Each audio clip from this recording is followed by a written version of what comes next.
Just because we have this neon sign look built doesn't mean we have to stick to a traditional neon sign animation. I created my artwork with shape layers and thin strokes, which in After Effects allows me to make some pretty cool looking animations. For example, I could make this text right on instead of flicker on. Even though a neon sign wouldn't behave that way, we're not bound by any rules inside of After Effects. So I've merged this text back to one layer and gotten rid of all of my old keyframes on the transparency. Let me twirl this layer open and go to Add, Trim Paths. Now if you want to learn all about shape operators and shape layers in general, go check out my class, The Ultimate Guide to Shape Layers in After Effects, where I cover everything you could possibly want to know about shape layers and how to animate with them. And if you'd like a more in-depth look on how to do write-ons, check out my other class, The Write-On Technique, where I show you a whole bunch of ways on how to do this type of animation.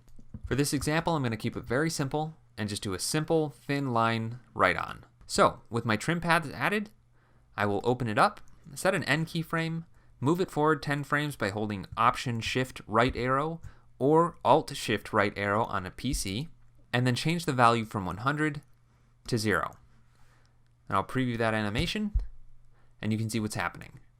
I'm going to push this second keyframe forward a bit and preview it again.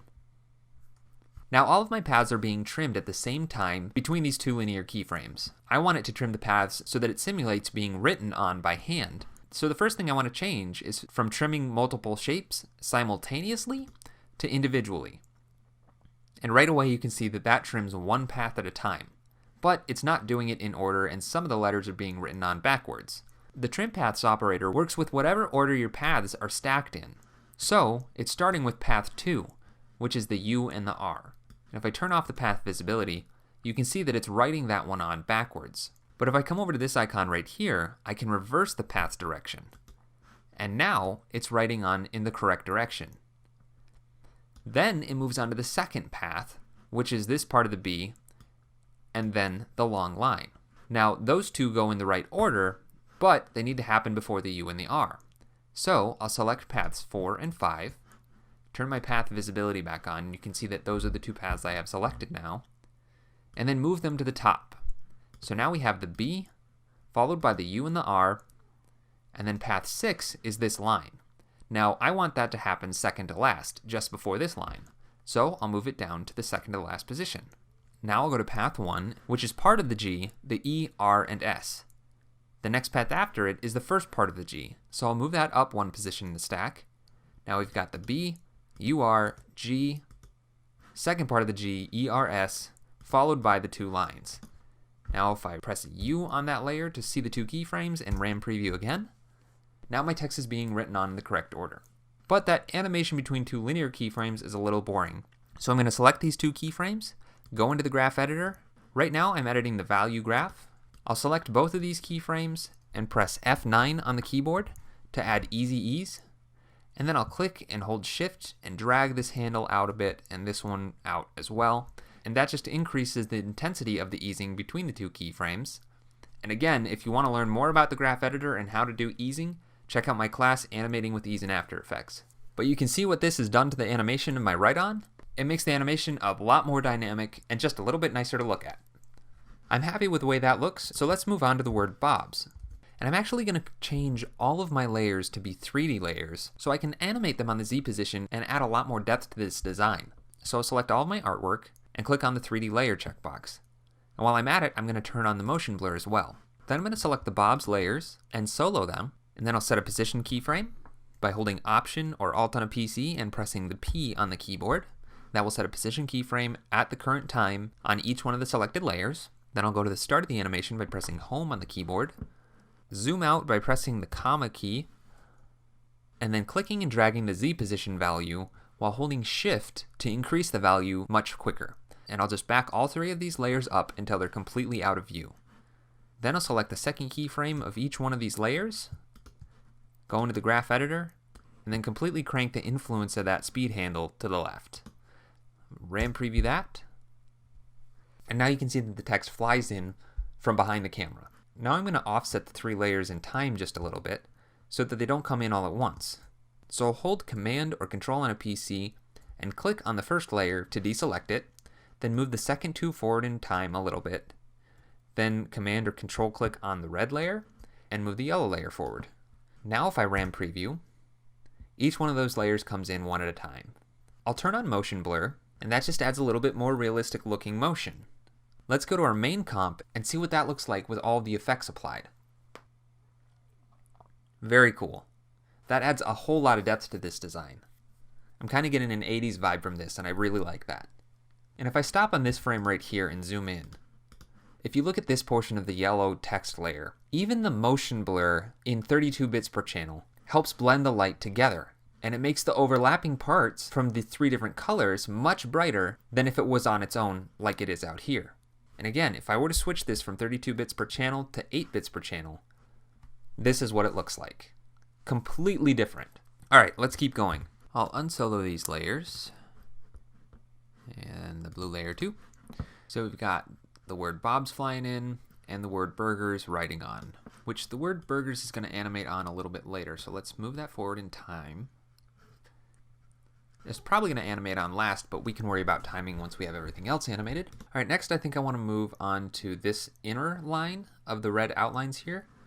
So I'll go down to that layer, which is inlines. Then I'll go into that stroke and press the plus sign next to dashes so that that line is now dashed. And I'll press the plus one more time to add a gap. I'll turn the gap size down to maybe 2 and the dash down to 2 as well. Maybe 3. And then maybe bump that up to 3 as well. Actually, I want to double the width of the gap. There we go. Then if I animate the offset value, you see that that makes the dashes move. So I'll go to frame 1 and set a keyframe on the offset, reset that back down to 0, and then go forward maybe 1 second, and I'll solo this layer just so I'm not distracted, and then change the offset. If I RAM preview this, you can see what it looks like. Then I'll add a trim paths to this layer, set an end keyframe, go back to the beginning, set it down to 0. Now this layer has 2 paths, but I want them to be trimmed at the same time, so I'm going to leave this set to simultaneously. If I RAM preview, you can see what that looks like. And again, I'm going to crank up the influence handles in the speed graph for the end value. So I'll ease these by pressing F9 on the keyboard and then increase the influence. Then I'll set a keyframe for the offset value at 0, then go back to the first frame and change that in a negative direction and see what that looks like. And actually, just so it's perfectly clear what's going on, I'm going to take the dashes off, and we'll add them back in a minute. So the offset value is changing where those 2 lines are being trimmed based on the trim paths. So if I animate the end value and the offset at the same time, it just adds a little bit more visual interest. I don't think it needs the dashes anymore. I'm actually pretty happy with the way that looks. But just for fun, I'm going to try changing the end value to start at 50%, and then set a start keyframe, put it at 50%, and then set it back down to 0 at the second position. Then I'll select the start and end values, go back into the graph editor, ease all of them, and then adjust the speed handles again. If I RAM preview, we'll see what that looks like. I'm not as happy with the way that that looks. If I were to take off the offset value, it would probably look a little bit better, but I like the way that it was working before we added the start animation. So I'm just going to undo until I'm back to where I was. And that's just part of motion design, playing around with something to see what it would look like and figuring out what you like. Alright, I'll unsolo that layer, and that's looking pretty good. I'm going to turn off the motion blur just so it previews a little bit faster for now. Next, let's do the outline of that red layer. So I'm actually going to just copy the trim paths from the inline layer. See what that looks like. Maybe solo those 2 layers. Maybe I'll make this animation a little bit longer since it has more to animate on. Yeah, that's pretty cool. That way we're just adding a little bit more motion. Unsolo those layers, see how everything's working. Yeah, I kind of like how that all resolves at once. Next, let's do the yellow lines. Go up to that layer, solo it, add another trim paths to this one. This time I'll set a start and end value at 1 second, go back to the first frame, and then change them both to 50%. And now they're all trimmed from the center outwards. I'll go into the graph editor and easy ease these keyframes and then increase the influence values. You can unsolo that layer, see what it looks like together. That definitely needs some work on the timing. I probably want it to come in right about there. Preview that. Cool. Next is the burger, the spatula, and the flames. I'm going to keep on going with this trim paths theme. It's working out well for this artwork, so I'm just going to stick with it. Move it forward. 0 to 100. Easy ease the keyframes, increase the influence values. I'm okay with it trimming all the paths at once. Maybe I'll do this one from 50 to 100 and from 50 to 0. So it goes from the center outwards just like before with the yellow lines.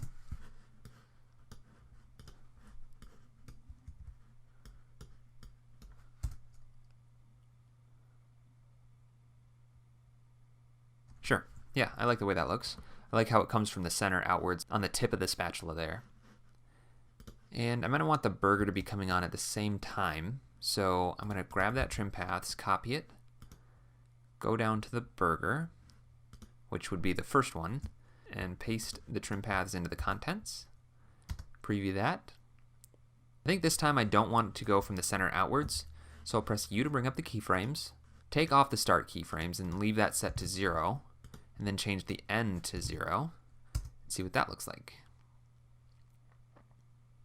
You know what? I think I might change this from animating simultaneously to individually on the paths. But I need to reorder them because they're not going in the order that I'd like. So I turn these paths visibility on. I think, yep, the last two paths are the first two that I want to be trimmed. So I'll move them up to the top of that group. And now it starts with the outline of the burger and adds the details.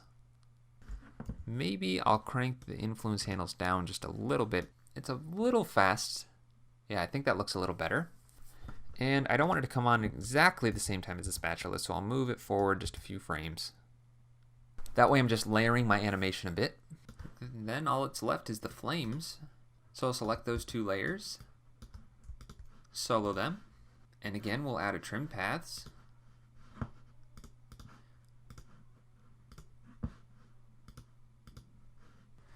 Set the first keyframe to 50 on both the start and the end values. Go forward maybe 20 frames. Set the start down to 0 and the end up to 100.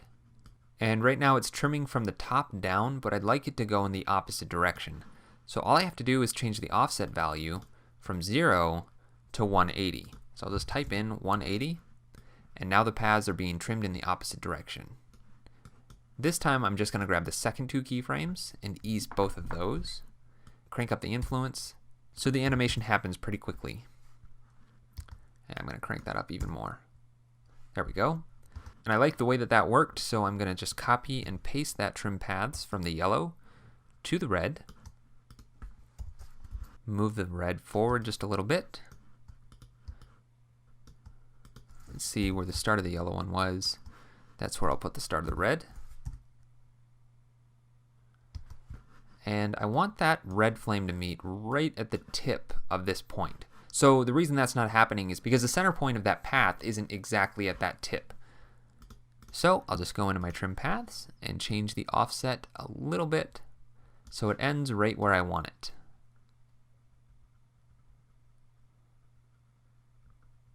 Perfect. And I'm going to push the yellow layer forward in time just a bit, so it doesn't come on at the exact same time as the red. Yeah, I like that. Now, I'm going to do something a little bit different, and I'm going to add another operator called wiggle paths right here. And right now it's a little too dramatic, so I'm going to go into the wiggle paths, turn the size down, the points to smooth, and the detail down. I'll turn the wiggles per second up to something around maybe 10. Correlation should be pretty high, maybe around 80. And then preview. You can see what that's doing to the flame. Now I think the detail is still a little too high, so I'm going to hold down Apple or Control on a PC and turn that down, and then maybe increase the wiggles per second to 12. Makes it a little bit more jittery. Maybe I could turn the correlation down just a bit. Cool. Now I'll copy that wiggle paths onto the yellow flame. And now I've got a little jittery flame going. I'll unsolo those two layers and preview the animation. Actually, the flame is coming in way too soon, so I'm going to grab the yellow flame, the red flame, and push it forward in time until after the burger's already begun to draw on.